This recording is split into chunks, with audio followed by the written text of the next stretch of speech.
Boats that cracked in half, decks that went soft after one season, engines paired so poorly they became ticking time bombs, and behind it all, catastrophic business moves that sank entire companies overnight.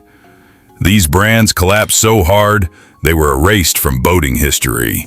And today, we're pulling their stories back to the surface. Let's expose the worst of the worst. If there's one boat that should come with a warning label saying congratulations, you just adopted a renovation project, it's the 1980s Bayliner Capri. These things were the budget heroes of their day, but decades later, let's just say time hasn't been kind. The problem isn't the idea of the Capri, it's the way they were built. Lots of wood, barely protected, and almost always wet. Most used Capris look okay from far away, which is exactly how sellers want you to inspect them. Step on the deck though, and suddenly the floor feels like grandma's creaky staircase. That's not nostalgia, that's rot. And once the floor goes soft, you can bet the stringers and transom have already filed for early retirement too. Another fun bonus? Many came with OMC engines or force outboards, both of which are now, let's call it, museum pieces. Finding parts for those feels like trying to source unicorn bones. So unless you're into fiberglass archaeology, or want a boat that doubles as a semester-long DIY project, the Capri is a hard pass. It might be cheap up front, but the repair bill will humble you faster than hitting a sandbar at full throttle. The Bayliner Rendezvous looks awesome at first glance. A funky catamaran-ish deck boat with loads of space. But here's the catch. These things have a legendary reputation for becoming floating sponges. The foam in the hull loves water more than you love a 20% off marine store sale. It starts innocently. The boat feels a bit heavy, sits a little low, struggles to get on plane. Then you notice the bilge pump working overtime, like it's training for a triathlon. What's happening? Waterlogging, lots of it. And removing waterlogged foam is basically a full remodel. Cutting open the deck, digging out soaked blocks, replacing structure. It's the marine equivalent of open heart surgery. To make matters worse, subfloor cracking was common. Step in the wrong spot, and you'll hear a crunch that feels more broken dreams than deck boat fun. Owners often say the repair quotes exceed the value of the entire boat. A Rendezvous in perfect condition is rare, but fine. A cheap one? That's a trap. Unless you enjoy raising the Titanic in your driveway, skip it and save yourself a year of swearing at fiberglass. The Tahoe Q Series. The kings of looking fantastic in the listing photos and then breaking your heart during the test walk. These boats were built light, sold cheaply, and often run hard. That combination ages about as well as milk in the sun. The biggest red flag is the floor. The moment you feel a soft spot under your foot, it's game over. Soft floor usually means soft stringers and soft transom. And once those three decide to disappear, your wallet goes with them. People buy Q5s thinking they're getting a deal, but many end up discovering that deal stands for didn't evaluate anything listed. Then there's the interior. Tahoe upholstery fades and cracks quicker than a cheap phone case. Even boats stored indoors somehow end up sunburnt. And because the resale value is low, investing in new interior work rarely makes financial sense. Performance-wise, they're fine when healthy. But finding a healthy used Tahoe is like finding a gym bro who actually stretches. Rare, but theoretically possible. If you must get one, bring a surveyor, a screwdriver, and emotional support. Otherwise, scroll past. Your future self will thank you. The Maxim 1800 SR is one of those boats that tricks you with good looks. You walk up, the gel coat still shines, the lines look sporty, and you think, hey, this might actually be a steal. And then you step on the deck, and it flexes like a cheap trampoline. That's your sign to turn around slowly and leave. The truth is, many Maxims from this era used wood in all the wrong places. Floors, stringers, bulkheads, and once water gets in, it spreads like a gossip rumor. You'll see the usual suspects: soft decks, stress cracks, and transoms that feel like soggy cardboard when tapped with a mallet. If the floor is soft, you can assume the structure below is practicing its disappearing act too. And because Maxim was positioned as Bayliner's fancier sibling, a lot of people expect better construction. But surveyors will tell you straight, the underlying build style is very similar. Better upholstery? Yes. Better long-term durability? Not so much. If you find one that's been babied, stored indoors, and loved deeply, great. But the cheap ones on the used market? They're almost always cheap for a reason, and that reason usually involves a grinder, a rebuild, and your bank account crying.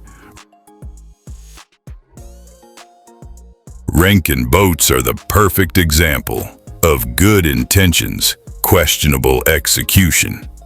They were budget-friendly back in the day, and that's exactly the problem. When a brand's main selling point is affordable, the corners cut usually show up decades later, loudly. Most Renken project listings today include the words "needs floor work," "soft deck," or the classic "just needs a little TLC."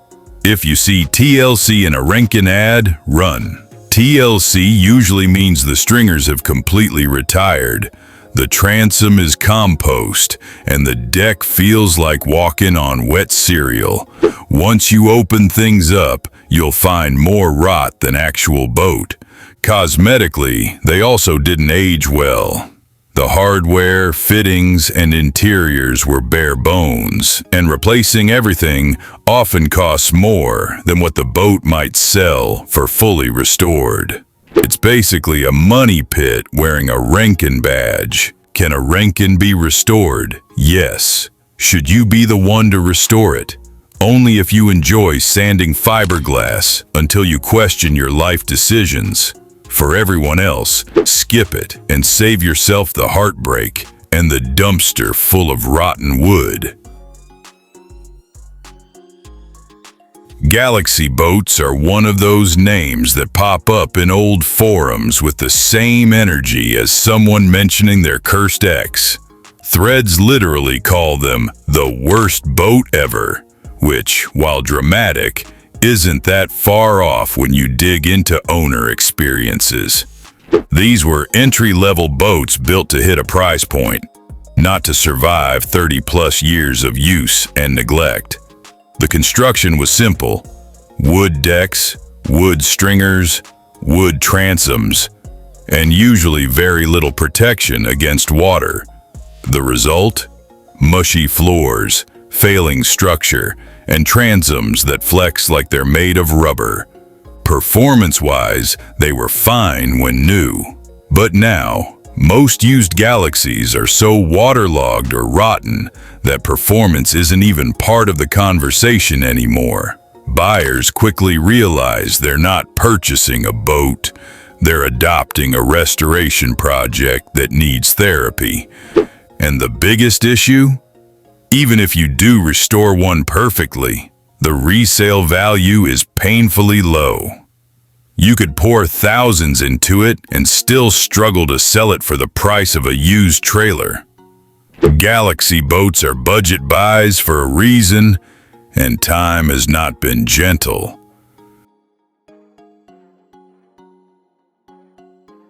The Hurricane Fun Deck looks fun. The name literally tells you it's supposed to be. Big seat-in, family layout, shallow draft. Everything screams summer weekends.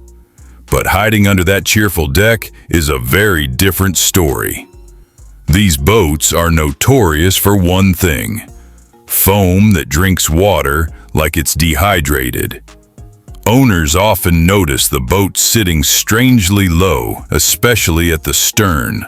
That's your first clue that something inside is soaked. When you start seeing a fun deck struggle to get on plane, run the bilge pump non-stop, or weigh 400 pounds more than the brochure says, congratulations, you've got waterlogging, and fixing that is no small task. It means cutting open the deck, digging out soaked foam, and basically performing surgery on a boat that probably isn't worth the hospital bill. To make matters worse, early 2000s models had subfloor cracking issues.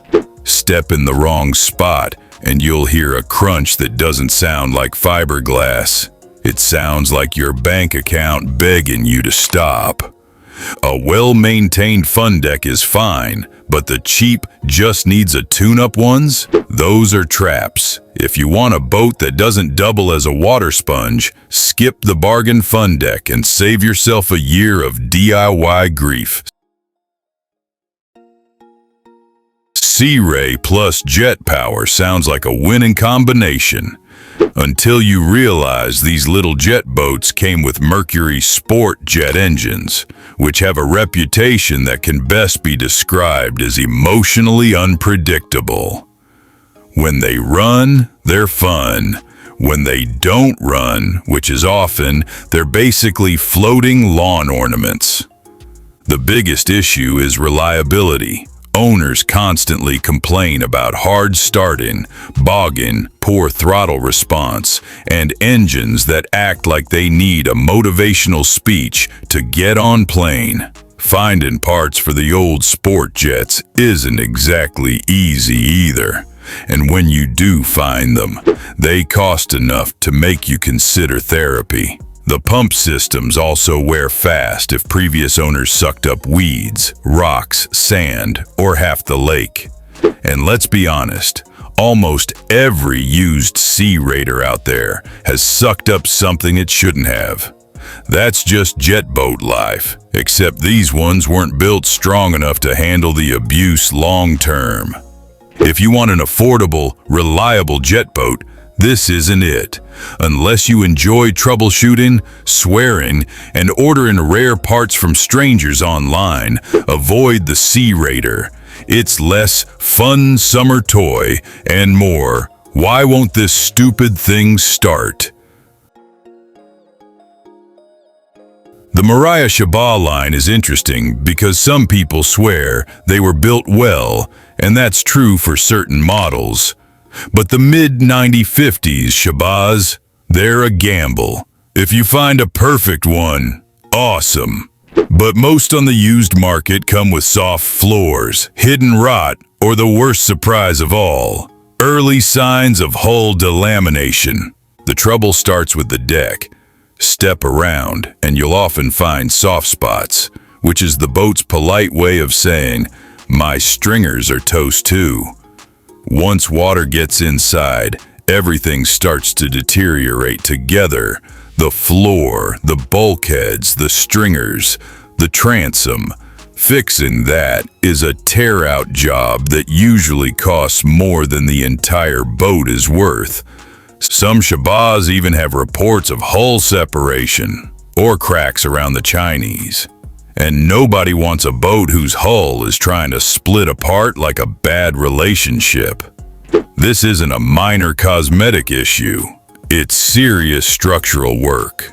Mariah as a brand had some high-quality builds, but the Shabbat era is too hit or miss. Buying one without a full survey is basically gambling, and unless you're feeling extremely lucky, it's better to pass and find something that doesn't secretly want to fall apart. If you've ever browsed Facebook Marketplace at 2 a.m. and thought, hey, that $800 Bayliner might be a fun weekend project. Stop. Put the phone down. These older Bayliner base boats and small glass runabouts from the 80s are the final boss of bad decisions. They look like bargains until you realize they're basically fiberglass shells held together by nostalgia and soaked plywood.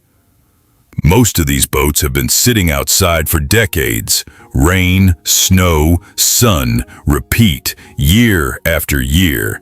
The decks rot, the stringers rot, the transom rots, and the foam gets so waterlogged, the boat gains weight like it's bulking for a bodybuilding show. By the time you step on board, the floor flexes, the transom moves, and suddenly that $800 project boat becomes a $7,000 rebuild you absolutely did not sign up for.